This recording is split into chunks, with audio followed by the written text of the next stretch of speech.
Every single day we wake up in this country and we hear about Nigerians saying they want change, they want change, they want change. But they are bloody liars.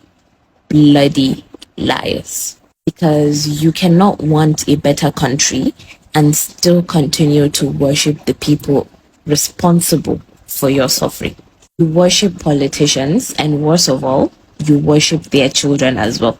You see politicians who are actively being investigated by EFCC. We're talking about embezzlement of public funds, billions of naira in public funds being embezzled, being stolen by these people allegedly. Money meant for infrastructure, money meant for hospitals, roads, schools, food, agriculture, money meant for your security.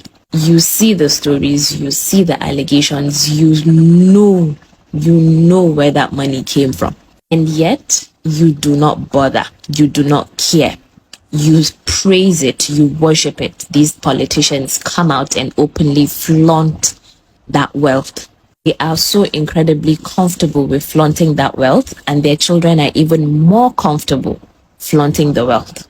We're talking about luxury cars, private jets, designer clothes, designer bags, going out to eat in all these exclusive restaurants. Lifestyle content that is being funded by stolen funds, stolen public funds. They flaunt their degrees from the best schools in the country, from the best schools in the world.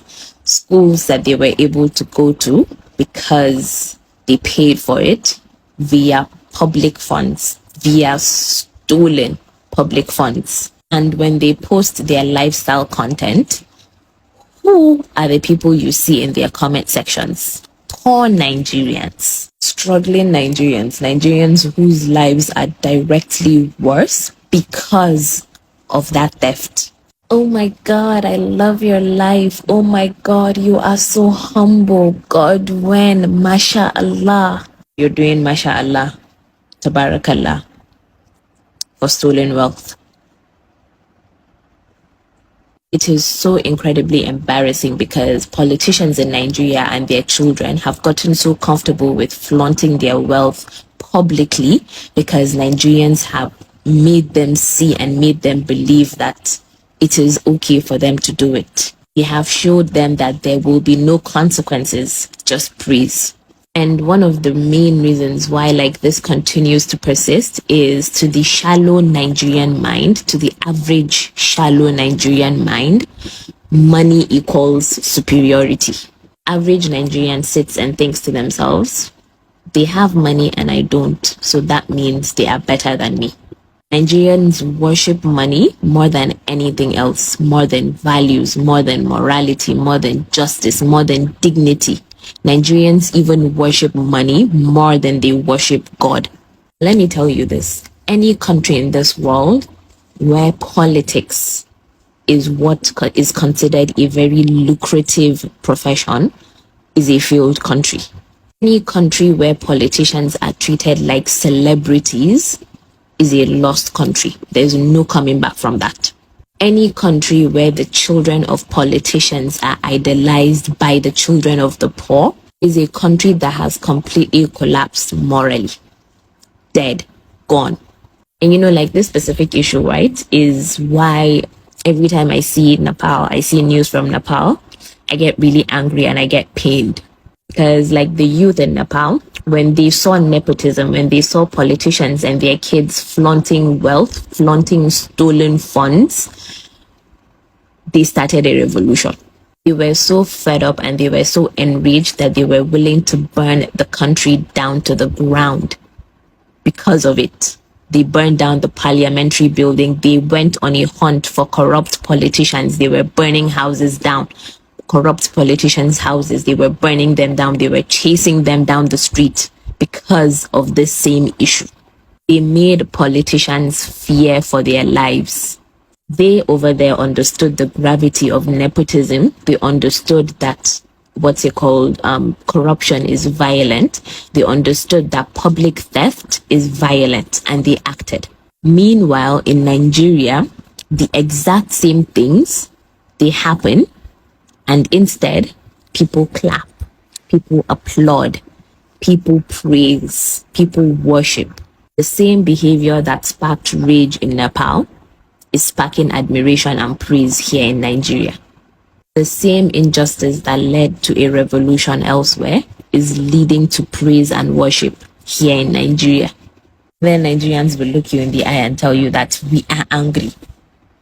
No, you are not. You are angry at the wrong people. You are directing your rage sidewards, downwards, every other way but up, where it needs to be directed. You beat up and burn down a thief that stole a phone or something in the market, but when a politician visits, you are first in line to take a picture with him, even though he has stolen billions in public funds meant for you. I guess the amount you steal is what is important and what constitutes a crime, a moral crime, I guess, in this country. Nigeria will forever continue to move backwards so long as we continue to praise the people that steal the wealth of the nation and continue to leave the nation's people in destitution, while their families are living lavishly, getting the best education, living in the best homes, driving the best cars, going to the best things, eating the best food. You cannot demand accountability from the people you idolize. Get that in your head. If you idolize them, you can never ask for accountability from them. You cannot fight oppression while simultaneously dreaming of being an oppressor as well. Nigeria, it does not just have a leadership problem. We have a leadership problem, yes, but that's not our only problem. We also have a values problem. We have a mindset problem. We have a population problem. And until you learn to be openly angry at politicians, to make them uncomfortable, to make them fear for their safety and fear for their lives, until you start doing that to them and their children, we are going to continue suffering in this country, and we're going to continue suffering more and more. The level of our suffering is only going to keep getting higher and higher and higher. The reason why it is bad for society is that corruption kills entrepreneurship. Nobody thinks in a corrupt country. I said every day, why will I work hard to create a business and suffer to grow the business when I can make more money from being a politician? So you don't see people struggling to build business. Corruption kills professionalism. Why am I going to work hard to MPhD, research to be a professor? Because what I told you now, for a professor, is double the salary, 400,000 if he's paid. Why will I struggle to be a professor? For 4 years, without spending your money, you earn 20 million as a professor. 1 month's salary of National Assembly member is 21 million. Why do you want to be a professor? So corruption kills entrepreneur, kills professionalism. So would you advise the president to do what he has done to the Supreme Court by increasing by 300% all university professors? For me as president, we're going to dismantle this criminality. Everybody have to come at the same level, and we discuss the future of the country. And I say it's not without kidding. This is something that is verifiable. I was governor of a state. I was impeached within 6 months. You know that, of being a governor. And what was the problem? My own office as governor, there was a budget to renovate my office, was 298 million. I spent 42,300,000. That was my number one offense. Number two offense was that in my lodge, where I lived as governor, the entire budget, it was also burned because they had a crisis before I came in. The budget to renovate the office was 486 million. I spent 81 million in doing everything. The third offense was that I was saving money. Shut down the office of First Lady because they had more money than some of my ministries. I said, hey, wait a minute.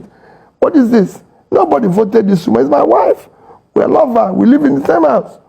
But he didn't campaign. Nobody voted for her. He should have had her own convoy, even with ambulance and everything, creating additional confusion that was not supposed to exist.